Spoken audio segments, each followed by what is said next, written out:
What's up, everybody? So crimeonline.com, and the story is linked in the description below, recently posted an article on the West Memphis 3 case stating crime con experts have analyzed a never-before-seen interview with Terry Hobbs. Now, he is the person that most people think likely committed this crime. The article states, for years, the stepfather of one of the 3 children killed in West Memphis, Arkansas, has maintained his innocence despite public outcry to investigate him. I'm just basing this off all the interviews I've seen, articles I've read, and the research I've done on my own.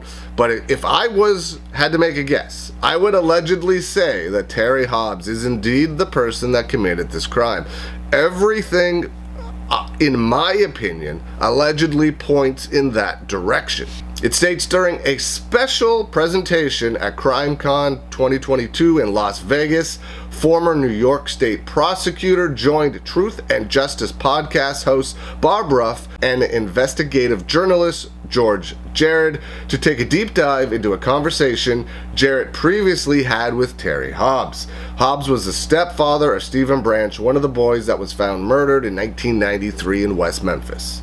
Now, as we know, in 2011, the defendants were released from prison after accepting an Alford plea which allowed them to maintain their innocence and get out of prison. However, their plea didn't clear their convictions, and all 3 men still have a murder charge on their record despite being released from prison. Now, that's exactly what an Alford plea is, and I can't say if I was in the same position I wouldn't do the same thing to get out of prison if I knew I was innocent, and then do exactly what they're doing, try and prove my innocence. I'd rather try and prove my innocence from the outside than from the inside, whether it meant I had a murder charge on my record or not. But again, I would also have a very hard time somewhat admitting to something that I know I didn't do.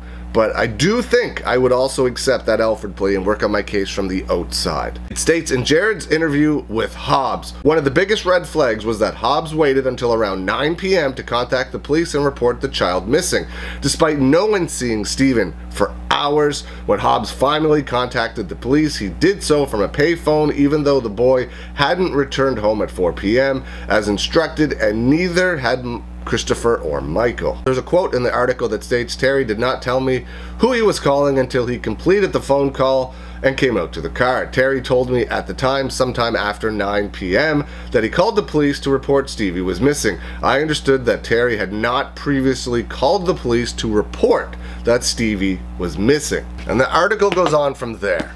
So there's now even more red flags out there that Terry Hobbs is involved with this crime, is involved with this situation, allegedly. I don't know. What do you think? Do you think Terry Hobbs is the guilty one? If not, what is your theory? Let me know. Leave some comments below. Go click the link in the description and go check out the article for yourself. Hope you're having a great day, and I'll see you again soon.